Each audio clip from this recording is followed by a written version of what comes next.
కాళ్లలో నొప్పి, నరాల వాపు వంటి లక్షణాలతో బాధపడుతున్నారా? వెరికోస్ వెయిన్స్ లో అత్యాధునిక చికిత్స ఏవిస్ వాస్కులర్ సెంటర్. నమస్తే రమగారు. నమస్తే జయ. రమగారు, మనం ఆ మధ్య నవల్స్ చెప్పుకున్నామండి. ఒక నోవెల్ చెప్పుకుందామా? నా ఫేవరెట్ రైటర్స్లో ఒకరు చిట్టారెడ్డి సూర్యకుమార్ గారు. మీరు అందరికీ ఇదే చెప్తారు రమగారు, అందరూ మీ ఫేవరెటే. అందరు ఎందుకు అవుతారు జయ? ఆల్మోస్ట్ వందల మంది రైటర్లు ఉన్నారు, నేను 10లో పేర్లు చెప్తా. ఓకే. బాగా చిన్నప్పుడు చదివిన పుస్తకం జయ ఇది. నేను ఒక 10th అలాగా. ఓకే, బాగుంటుంది. అయితే సూర్యకుమార్ గారి గురించి చెప్పాలి. వీరేమన్నా డాక్టర్ ఏమోనని నా అనుమానం. నవలల మీద ఇప్పుడు డాక్టర్ చిట్టారెడ్డి అని నేను చూడలే. ఇప్పుడు మెడికల్ టెర్మినాలజీ, మెడిసిన్కి సంబంధించిన విషయాలు చాలా విశదంగా చెప్తారు. మెడికోలు, మెడికల్ కాలేజీలో జరిగే ర్యాగింగ్లు, అవన్నీ బాగా, నర్సులు వాళ్ళు వేసుకునే బట్టలు, వాళ్ళు చేసే పనులు, ఆపరేషన్ థియేటర్ సంగతులు, అవి భలే వివరంగా చెప్తారు. Okay. And more over Suryakumar గారి దగ్గర ఒక ప్రత్యేకమైన క్వాలిటీ మిగిలిన రైటర్స్లో తక్కువ ఉండేది, వీరిలో బాగా ఎక్కువ ఉండేది ఏంటంటే ప్రతి క్యారెక్టరు పరిచయం చేస్తూ వారికి ఒక చిన్న కథ చెప్తారు. క్యారెక్టర్కి వాళ్ళ జీవితానికి సంబంధించిన కొన్ని, వాళ్ళు ఎలాంటి వాళ్ళు అనేది వాళ్ళకి సంబంధించిన కథ వివరంగా ఇచ్చేస్తారు. హైలైట్ బాగుంటుంది. ఎంత బాగుంటాయో.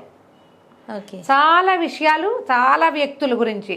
ఆ ఆపరేషన్ థియేటర్లో పనిచేసే ఒక క్యారెక్టర్, అతనిది ఒక చిన్న కథ బ్రీఫ్గా ఇచ్చేస్తారు. విశ్వనాథ్ సత్యనారాయణ గారిది కూడా ఇలాంటి ఒక తరహా ఉంటుంది. ఆయన దగ్గర కూడా క్యారెక్టర్ పరిచయం చేసేటప్పుడు వాళ్ళకి సంబంధించిన వివరం ఇవ్వడం చాలా బాగుంది అనిపించేది నాకు ఇష్టం ఆయన. విశ్వనాథ్ సత్యనారాయణ గారు ఆల్ టైమ్ ఫేవరెట్. అదే సూర్యకుమార్ గారివి 3-4 నవెల్స్ చాలా బాగుంటాయి. అండ్ ఇంకోటి ఏంటంటే నాకు గుర్తుండి, నేను 10th క్లాస్లో ఉన్నప్పుడు లేదా ఇంటర్ ఫస్ట్ ఇయర్ సెకండ్ ఇయర్లో ఉన్నప్పుడు గణపతి సచ్చిదానంద స్వామీజీ గురించిన ఒక సీరియల్ రాశారు వీరు. సచ్చిదానంద స్వామీజీ ఇప్పుడు ఉన్నారు కదా మైసూరు. అవునండి. అయితే వారి కథ ఈవిడే రాశారు. భలే వివరంగా ఉండేది. ఇప్పుడు నేను కథ చెప్పు అంటే నేను చెప్పలేను, కానీ ఆ ఏజ్లో నన్ను ఎక్కువ అట్రాక్ట్ చేసింది జయ. ఓకే. ఆ పుస్తకం, ఆ సీరియల్ చదవటం వల్లే నాకు స్వామీజీ వారి గురించి తెలిసింది.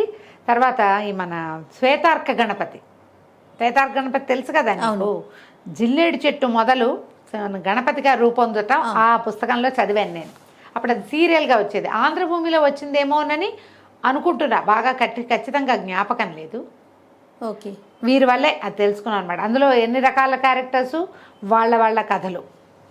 ఇవాళ మనం ఏం చెప్దామంటే, ఇది నేను ఇందులో పెద్ద స్టోరీ ఉందని నేను అన్నాను. చాలా క్యారెక్టర్ల సమాహారంగా కనపడుతుంది. Brief story. ఓకే. కన్నెపిల్లలు, 2 అమ్మాయిల కథ ఇది. ఇది ఉదాత్త చరిత్రలు కూడా బాగుంటుంది. నెక్స్ట్ టైం చెప్పుకుందాం తప్పకుండా అండి.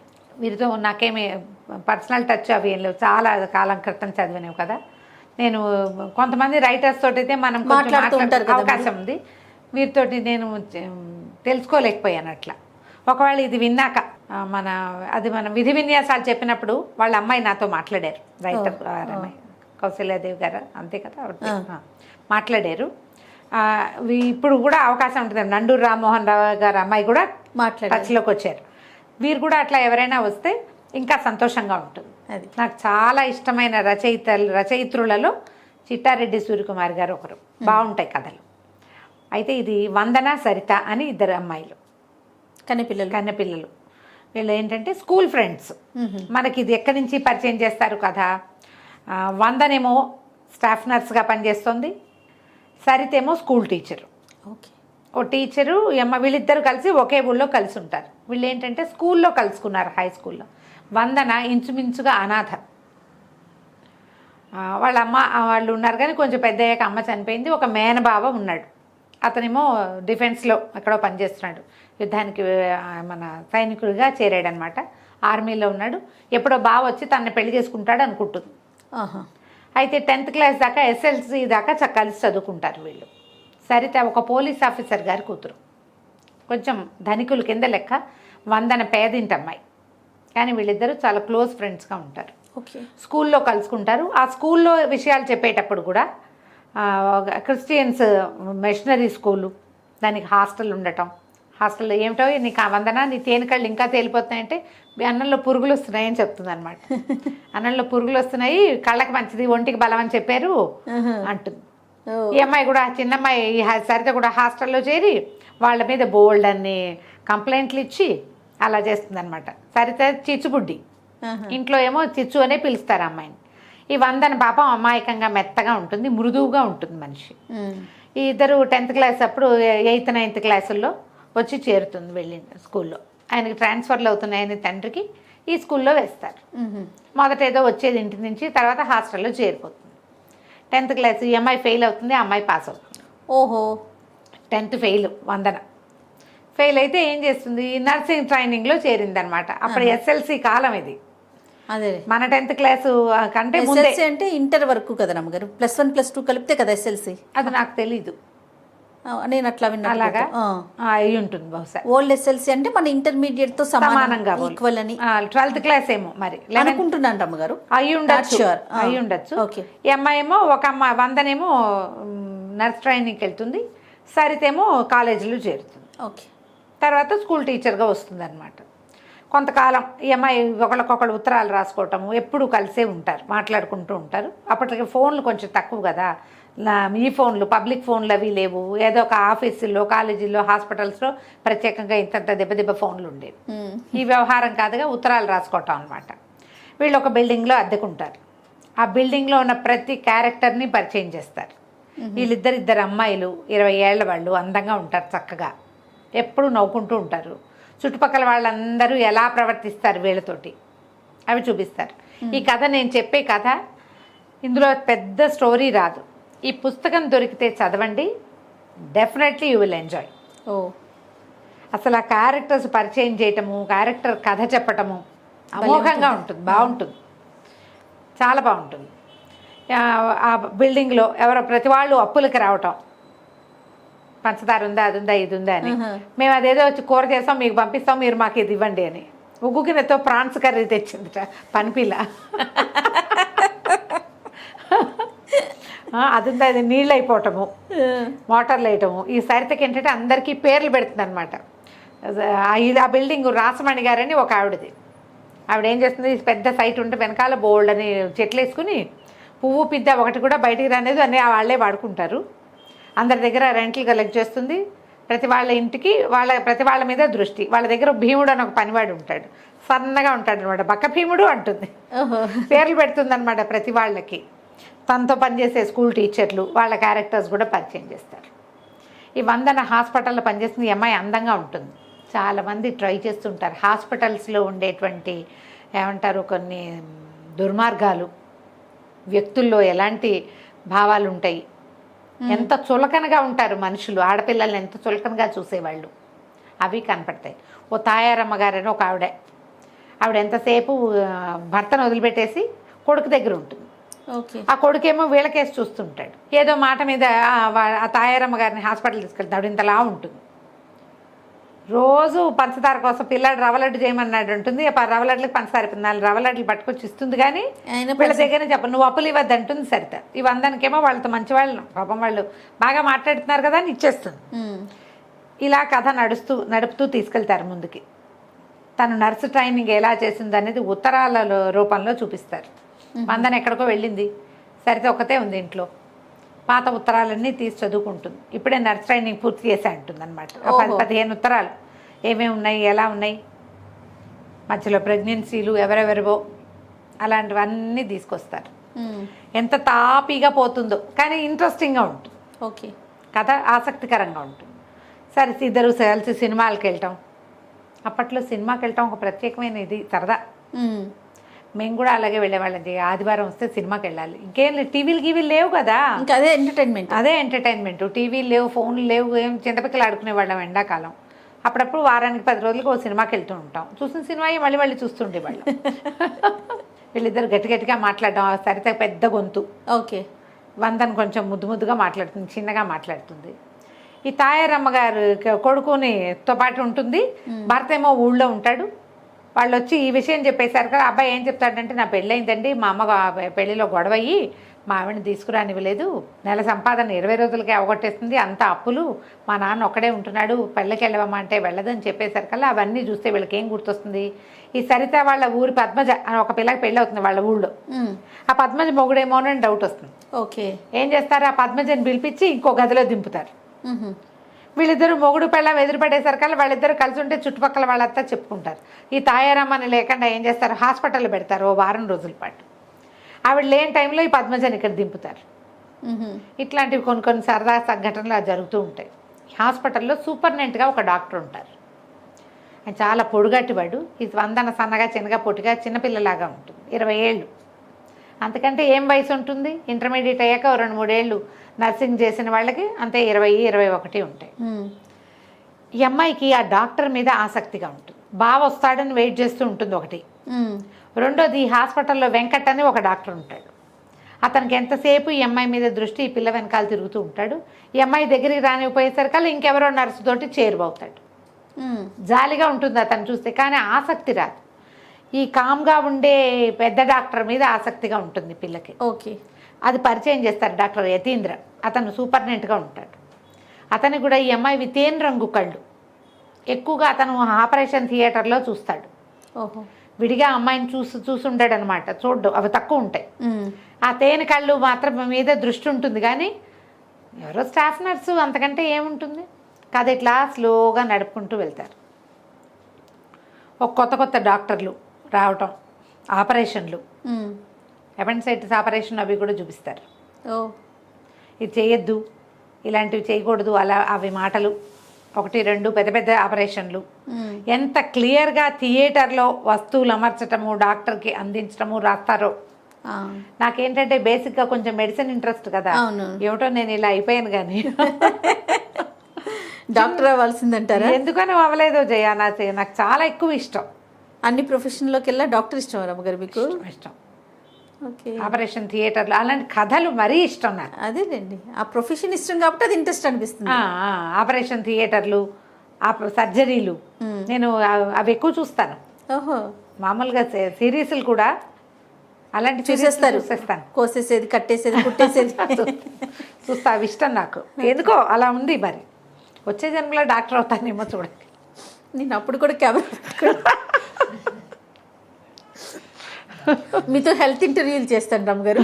అప్పుడు చేద్దు కానీ అప్పుడు కూడా కెమెరా వదలవా?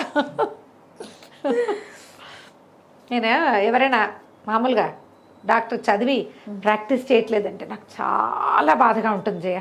అంత కష్టపడి చదివి చెయ్యట్లేదా? ఇన్నేళ్ళు అసలు డాక్టర్ కోర్స్ అంటే నిలబడి కాళ్ళు పడిపోతాయి తెలుసా జయ. ఎన్ని గంటల నుంచి ఉంటారో, ఎంత కష్టపడి చదువుతారో కదా, అంతా కష్టపడి. బాధ అనిపిస్తుంది. ఎవరైనా ఈ మగపిల్లలు పెళ్లి చేసుకుని పెళ్ళాలని ఇంట్లో కూర్చోబెడతామంటే నాకు వాళ్ళని చితకొట్టేద్దాం అనిపిస్తుంది. నిజంగా నాకు నచ్చదు అసలు. అదేలేండి, అది కష్టం మీద మీకు కష్టం మీద సానుభూతి. అదే కాదు జయ, ఒక డాక్టర్ తయారవ్వాలంటే ఇప్పుడంటే ప్రైవేట్ కాలేజీలు వచ్చినాయి, మన చిన్నప్పుడు ఎన్ని ఉన్నాయి జయ. గవర్నమెంట్ డబ్బు వీళ్ళు పెట్టిన దానికంటే ఎక్కువ డబ్బు ఖర్చు అయ్యేది. అవునవును. నువ్వు తీసుకోకపోతే ఇంకోళ్ళు తీసుకునేవాళ్ళు కదా, ఇంకోళ్ళు ప్రజలకు ఉపయోగపడేవాళ్ళు కదా. అది ఎంత అవసరం డాక్టర్ సర్వీస్, మెడికల్ సర్వీస్ చాలా ఓరియంటెడ్ జాబ్స్ కదా రమ్మగారు. నాకు చాలా బాధగా ఉంటుంది. అందుకని ఈ ఆపరేషన్ థియేటర్ల సరదా ఎక్కువ అనమాట. అయితే ఈ డాక్టర్ వెంకట్ వెనకాల తిరుగుతూ ఉంటాడు, కానీ ఈ అమ్మాయికి దృష్టి అతని మీద ఉంటుంది. కొంతకాలం ఇట్లా కథ నడిపిన తర్వాత ఒకరోజు ఆ యతీంద్రని కలవడానికి ఎవరో ఒక అబ్బాయి వస్తాడు. వస్తే అదే టైంకి సరిత ఫోన్ చేసి ఒక మెసేజ్ ఇస్తుంది, అడుగుతుంది. సిస్టర్ అందరం ఉంటే పిలుస్తారంటే ఆవిడ బిజీగా ఉన్నారు, మీకు ఏదైనా ఉంటే చెప్పండి నేను రాసుకుంటానంటాడు ఈ డాక్టర్ యతీంద్ర గారు. ఆయనే రాస్తాడు. రాస్తే ఏదో అందరికీ పేర్లు పెడుతుంది కదా, హిప్పీ రావణాసురుడు వచ్చాడు అలాంటి వాక్యాలు కొన్ని చెప్తుంది అనమాట. చెప్పేసరికల్లా ఆ అమ్మాయి వస్తే ఇగో మీకు ఉత్తరం ఎవరో ఇచ్చారు మెసేజ్ అని ఆ మెసేజ్ ముందు పెడతాడు. అప్పట్లో ఇలా చేసేవాళ్ళు, ఫోన్ దగ్గరికి మనిషిని పిలవలేకపోతే వాళ్ళు చెప్పింది రాసుకుని అప్పచెప్పేవాళ్ళు అనమాట. ఎవరికైనా ఫోన్ చేయండి, అమ్మగారికి సీరియస్గా అవేవో చెప్తారు కదా. వీళ్ళిద్దరు అడుగుతారు ఏమిటి ఈ మెసేజ్కి అర్థం అని. ఆ రెండో కుర్రాడు ఈ అమ్మాయి వెనకాల వస్తాడు. ఓకే. అక్కడ ఇంకో అబ్బాయి ఇచ్చాడు కదా. తర్వాత ఒక రోజు తర్వాత 2 రోజుల తర్వాత సినిమాకి వెళ్తారు. సినిమాకి వెళ్తే ఈ రెండో అబ్బాయి వెనకాల కూర్చొని కనిపిస్తాడు, పలకరిస్తాడు. పలకరించేసరికి ఎవరో చూస్తున్నాడు అబ్బాయి మనకేసి అంటే కృష్ణుడు అంటుంది. ఏమిటి నువ్వు పిచ్చకిందా, నువ్వు ఏదో మాట్లాడుతున్నావంటే అబ్బాయి కృష్ణుడిలా కనపడతాడు చక్కగా, సామన్ సాయిగా పొడుగ్గా బాగున్నాడని. సరే వచ్చి పలకరిస్తాడు. పలకరిస్తే వీళ్ళ పక్కన కూర్చుంటాడు. డాక్టర్ గారి దగ్గరికి వచ్చాడు, వాళ్ళ ఫ్రెండో ఎవరో అని చెప్తుంది. ఏం చదువుతున్నా అంటే ఎంబీ చదువుతున్నాను, బహుశా మాస్టర్ ఆఫ్ బిజినెస్ అయ్యి ఉంటుంది, ఎంబీఏ అనరు ఎంబీ అని చెప్తారు. సెకండ్ ఇయర్ చదువుతుంటే మనకంటే చిన్నవాడైతే మాట్లాడచ్చు అనుకుంటారు వాళ్ళు, చిన్నపిల్లాడు చదువుకుంటాడు కదా. కానీ కుర్రాడు అబ్బాయి వీళ్ళు పక్కన కూర్చుంటాడు. కూర్చుని వీళ్ళిద్దరు కబుర్లు వింటాడు, ఎక్కడికైనా వెళ్ళిపోదాం. అది ఏమవుతుందంటే ఈ హాస్పిటల్లో ఉండగా ఈ అమ్మాయి ఈ డాక్టర్ వెంకట్ ఏమో తన వెనకాల పడుతున్నాడు, అతన్ని ఇది చేయదు. అక్కడ డాక్టర్ కృష్ణయ్య అని ఒక ఆయన ఉంటాడు, ఆయన చాలా మర్యాదస్తుడు అనుకుంటుంది. ఒకరోజు థియేటర్లో అతనికి ఎత్తో పాటు ఒంటరిగా ఉంటే అతని ఈ అమ్మాయి మీద అఘాయిత్యం చేయబోతాడు. చేయబోయేసరికల్లా అరిచి కేకలు పెడుతుంది. ఇతను యతీంద్ర వచ్చేస్తాడు, ఆయన వస్తాడు ఆ సూపర్నెంట్ వచ్చి డాక్టర్ని కేకలేసి పంపిస్తాడు. ఏంటి నీ మీద ఇలాంటి కంప్లైంట్స్ వస్తున్నాయంటే ఈ పిల్ల పోట్లాడే గట్టిగా అరిచేస్తుంది అనమాట. చేసిన వాడిని వదిలేసి నన్ను విక్టిమ్ని నన్ను అడుగుతారేంటి? ఇక్కడ శీలంగా మర్యాదగా ఉండాలని అనుకునే వాళ్ళకి దారి లేదు. ఇలా ఎవడో ఒకడు వచ్చి మీద పడతాడు, మీరేమో మమ్మల్ని సంజాయిషి అడుగుతారు.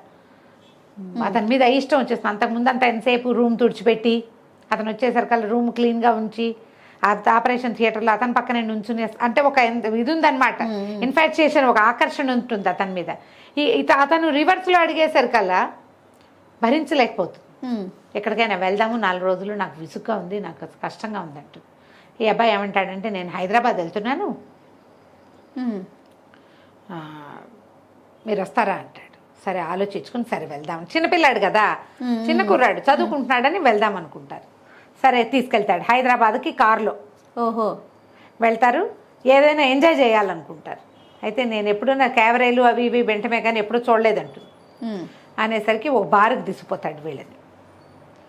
డ్రింక్స్ ఏవో తెప్పిస్తాడు. ఇవి తాగండి అంటే ఈ 100 ఒక నోట్లో పెట్టిన, బాబోయ్ నా వల్ల కాదు, నేను తాగలేను అంటుంది. సరితకు మాత్రం ఏం లేదు, అవేంటో ట్రై చేయాలంటుంది, పిల్ల అల్లరిది కదా. తాగేసి కక్కిస్తుంది మొత్తం. సరే మోసుకెళ్తారు, ఎవరో బయటికి తీసుకెళ్తారు, ఎవరు తీసుకెళ్లారో తెలియదు.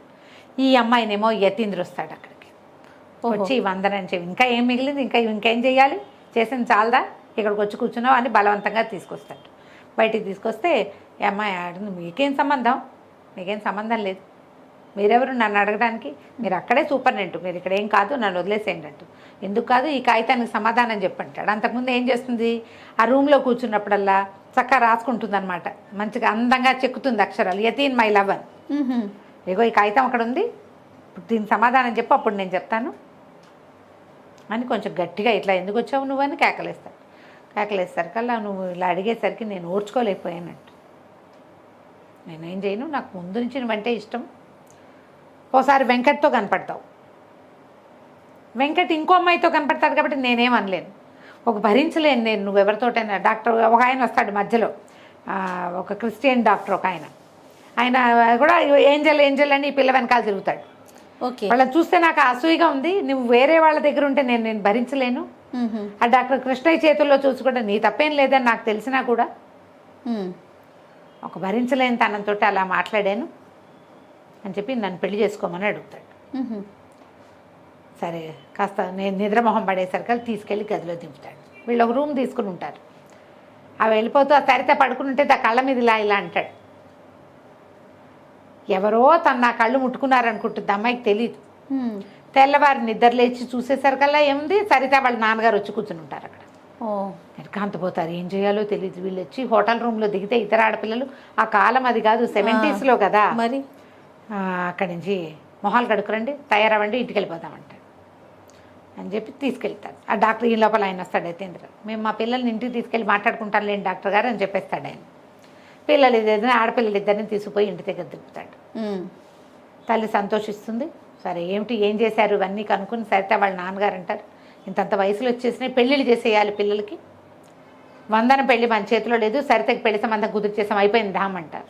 అయ్యో, ఈ హాయిగా ఉన్నారు 1 సంవత్సరం 2 ఏళ్ళుగా వీళ్ళు కులాసాగా తిరుగుతూ ఎంజాయ్ చేస్తున్నారు. పెళ్ళి అంటే ఎవరో పేరు తెలియని వాడి దగ్గరికి వెళ్ళిపోవాలి, ఇంకో మొహం తెలియని వాడి దగ్గరికి. ఈ అమ్మాయి బావ వచ్చి పెళ్లి చేసుకుంటాడన్న ఉద్దేశంతోనే ఉంటుంది, కానీ అతను రాలేదు. వీళ్ళు స్కూల్లో ఉన్నప్పుడు వచ్చాడు, మళ్ళీ ఉత్తరాలు తప్పిస్తే మరొకట్లేదు. ఒకవేళ బావకి ఏం చెప్తావు నువ్వు అని అడుగుతుంది. ఒకవేళ అతను వస్తే ఏం చెప్తావంటే అతనికి ఏమి నా మీద ఇంట్రెస్ట్ లేదేమో, ఎందుకంటే హాస్పిటల్ అడ్రస్కి ఒక ఉత్తరం కూడా రాయడు, పోస్ట్ బాక్స్కి రాస్తాడు, నర్సుకు ఉత్తరాలు రాస్తున్నాడని చుట్టుపక్కల వాళ్ళు అనుకుంటారేమోనని నన్ను అవాయిడ్ చేస్తున్నాడు బావా అని చెప్తుంది. ఓకే, చెప్తే ఏం చేస్తాడో చూద్దాం వచ్చాక. బావ అంటే అభిమానమే, నాకు రక్త సంబంధం ఎవరు లేరు, బావ తప్ప, అందరు పోయారు, కుటుంబం లేదు, చూద్దాం అనుకుంటారు. తీరా ఏమవుతుంది, సాయంకాలం పెళ్లి వాళ్ళు వస్తారని చెప్పి చూస్తుంటే కారులో ఇంచి ఆ మహేంద్ర దిగుతాడు. ఎవరు ఈ అబ్బాయి, వీళ్ళని తీసుకొచ్చాడు కదా, మహి అని పిలుస్తుంటారు వాడిని, మహేంద్ర అబ్బాయి పేరు. దిగేసరికి చిన్నోడు అనుకుంటున్నారు. వచ్చేసరికి ఇగో ఎవరో పెళ్ళికొడు కాదు మన ఫ్రెండే వచ్చాడని పరిగెత్తుకుంటూ వెళ్తే హాయ్ మహి అనుకుంటూ వెళ్ళేసరికి లోపల నుంచి ఇంకొక ఆవిడ దిగుతుంది. ఒక ఆవిడ వస్తుంది ఆ కుర్రాడితో పాటు. వీళ్ళిద్దరు పెళ్లి చూపులకు వచ్చారు. ఇదేమి నువ్వు ఇంజనీర్వా, నువ్వు ఏదో చదువుకుంటానని చెప్పావు కదా అంటారు. వాడు ఆల్రెడీ ఇంజనీరింగ్ చదివి 2 ఏళ్ళు ఉద్యోగం చేసి ఇప్పుడు ఎంబీఏలో చేరాడు. ఆవిడ ఈ సరిత వాళ్ళ అమ్మగారికి ఫ్రెండ్, చిన్నప్పటి ఫ్రెండ్స్. సరే సంబంధం కుదిరిపోయింది. ఇప్పుడు ఈ మహేంద్ర సరితకు కాబోయే మొగుడు, పెళ్లికి సంబంధం కుదిర్చేశారు. వాడు తెలుసుకునే వీళ్ళ వెనకాల పడ్డాడు అనమాట. అదే సరే సంబంధం ఓకే చేసేసారు. ఇంకా కొంచెం టైం పడుతుంది. మళ్ళీ ఇద్దరు సొంత ఊరు చేరతారు. ఈ ఊరు ఉద్యోగాలకి, అమ్మాయి స్కూల్కి, ఈ అమ్మాయి హాస్పిటల్కి. అక్కడి నుంచి హాస్పిటల్కి వెళ్ళేసరికల్లా ఆ హాస్పిటల్లో స్టాఫ్ అందరూ చెప్తారు డాక్టర్ కృష్ణ మీద ఇది తీసుకున్నారు, యాక్షన్ తీసుకున్నారు, పోలీస్ రిపోర్ట్ ఇవ్వమన్నారు మిగిలిన వాళ్ళు. రిపోర్ట్ ఇస్తే అమ్మాయి కోర్టుకు రావాలి కాబట్టి అలా వద్దని పనిష్మెంట్ కింద ఏదో వేరే ఊరు వేసేసారు, కృష్ణయ్యని చేసేసారని చెప్తారు. అక్కడికి వెళ్తుంది. మళ్ళీ యతీంద్రని కలవడానికి వెళ్తే అతనేమంటాడంటే సింపుల్గా పెళ్లి చేసుకుందాం, పెద్దవాడిని అయిపోయి ఇట్లా పీటల మీద పెళ్ళిళ్ళు అవి వద్దు, రిజిస్టర్ మ్యారేజ్ చేసుకుందామంటే అమ్మాయికి ఎవరున్నారు ముందు వెనక, హాస్పిటల్ వాళ్ళందరికీ పార్టీ ఇద్దాం అనుకుంటారు. సరే పెళ్లి సంగతి మాట్లాడుకుని వచ్చే వారం 2-3 రోజుల్లో మా అక్కయ్య బావ నన్ను పెంచారు, అమ్మా నాన్న లేరు నాకు, మా అక్క బావ వస్తారు, ఆయన ఫారిన్లో ఉన్నారు బావగారు, రేపు ఎల్లుండి వస్తున్నారు, ఎల్లుండి మనం వాళ్ళని కలిసి రిజిస్టర్ మ్యారేజ్ చేసేసుకుందామని చెప్తారు. ఈ ఇంటికి వెళ్తుంది. ఇంటికి వెళ్ళేసరికల్లా వీళ్ళిద్దరు పక్కపక్క నవ్వేసుకుంటూ ఉంటారనమాట. ఏమిటి నా అడ్రస్ మారిపోతుంది, కొద్ది రోజుల్లో సూపరింటెండెంట్ గారి ఇంటికి చేరుతుంది, నర్సులతో ప్రణయం సాగిచ్చారని చెప్పుకుంటారు, నీ పక్కపక్క నవ్వుకుంటూ ఉంటారు. వచ్చి ఒక మనిషి గుమ్మంలో నుంచుంటాడు. తీరా చూస్తే ఈ వందన వాళ్ళ బావ. నిర్ఘాంతపోతారు. ఏమిటి పెళ్ళి కుదుర్చుకున్నాక ఇప్పుడు ఇతను వస్తే ఏం చెప్పాలి, కాసేపు మాట్లాడాలంటే సరే ఎక్కడ మాట్లాడాలి, ఈ ఇల్లంతా ఇరుక ఉంది, మేడ మీదకి వెళ్దామని మేడ మీద చాపేసుకుని కూర్చుంటారు. సరితా నువ్వు కూడా రా అని తీసుకుపోతాడు. ఇప్పుడు నేను సైన్యంలో ఉన్నా కదా, నాకు ఏదైనా అయ్యిందంటే నువ్వేం చేస్తావు అంటాడు. నువ్వు బతుకుంటావా వందన అని అడుగుతాడు. వందన అంటుంది, బాబా నువ్వు చాలా క్లోజు, రక్త సంబంధం, నువ్వంటే ఎంతో అపేక్ష, అయ్యో నా ఆత్మబంధువు పోయాడని బాధపడతాను కానీ నీకోసం నేను చనిపోలేను బాబా అంటే ఇప్పుడు చెప్తాడు అతను, నేను ఆల్రెడీ పెళ్లి చేసేసుకున్నాను. అది నీకు ఎట్లా చెప్పాలి, నా మీద ఆశ పెట్టుకుని ఉంటావు, చిన్నపిల్లవి, నేను నీకు ఎట్లా చెప్పాలా అని బాధపడుతున్నాను. నువ్వు నా కోసం ప్రాణం పెట్టకపోతే నాకే భయము లేదు. ఇప్పుడు నా మీద నేను పెళ్లి చేసుకున్నానంటే ఈ పిల్ల ప్రాణత్యాగం చేస్తానంటే ఆ కాలం అది అప్పటి కాలం అది, ప్రాణత్యాగాల కాలం, సూసైడ్ చేసేసుకోవటం. అందుకని సరే ఒప్పించుకుని మళ్ళీ వచ్చినప్పుడు సబితని తీసుకొస్తాను, మా సీనియర్ కూతురు, ఆమె నన్ను పిచ్చిగా ప్రేమించింది, నా కోసం ప్రాణత్యాగానికైనా సిద్ధపడింది, అందుకని పెళ్లి చేసేసుకున్నాను, ఈసారి వచ్చినప్పుడు తీసుకొస్తానంటాడు. ఆడపిల్లలిద్దరికీ చెరో 1000 రూపాయలు చేతిలో పెట్టి, వాళ్ళ ఇంట్లో పని మనిషి ఉంటే దానికి కూడా 10 రూపాయలు చేతిలో పెట్టి మళ్ళీ కలుస్తానని వెళ్ళిపోతాడు. సరే అమ్మాయిలు ఇద్దరు తర్వాత 2-3 రోజుల తర్వాత మా అక్క బావ వస్తారన్నారుగా, రైల్వే స్టేషన్కి వెళ్తారు. రైల్వే స్టేషన్కి వెళ్తే సరే రైలు ఆగింది, యతీంద్ర కూడా వస్తాడు. ఒక పెద్ద ఆయన దిగుతారు ముందు, యతీంద్ర వెళ్ళి ఆయన కావలించుకుంటాడు. ఆయన వెనకాల నుంచి ఒక ఆవిడ దిగుతుంది, ఆవిడెవరు, మహేంద్ర వాళ్ళ అమ్మ. వాళ్ళిద్దరు వెనకాల నుంచి మహేంద్ర దిగుతాడు.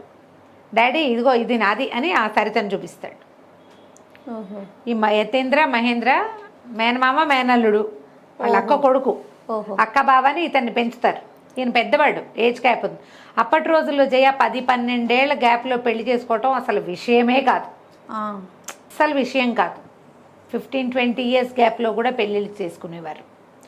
ఆడవాళ్ళు ఆసక్తి చూపించి కూడా 10-12 ఇయర్స్ గ్యాప్లో పెళ్లి చేసుకునేవాళ్ళు. ఇప్పుడు ఈ 120 ఇయర్స్ది. ఆయన సీనియర్ డాక్టర్, సూపర్ స్పెషాలిటీ చేసిన డాక్టర్ అంటే 33-35 ఏళ్ళు ఉంటాయిగా ఈజీగా. సరే, తర్వాత హాయిగా పెళ్ళిళ్ళు అయిపోతాయి, హాయిగా ఉంటారు. ఈ రైల్వే స్టేషన్ సీనే ఈ కథకి ఎండింగ్. ఓకే. ఈ అమ్మాయిలు ఇద్దరు ఎలాంటి లివింగ్లో ఉన్నారు అది చూపిస్తారు. దొరికితే తప్పకుండా చదవండి. ఇంకో కథ కూడా, ఉదాత్త చరిత్రలు కూడా చాలా బాగుంటుంది వీరిది. మళ్ళీ చెప్దాం ఇంకొకసారి. తప్పకుండా రమ్య గారు. నమస్తే. నమస్తే జయ. సుమన్ టీవీలో మీ పర్సనల్ అండ్ బిజినెస్ ప్రమోషన్స్ కోసం కింది నెంబర్కి కాంటాక్ట్ చేయండి.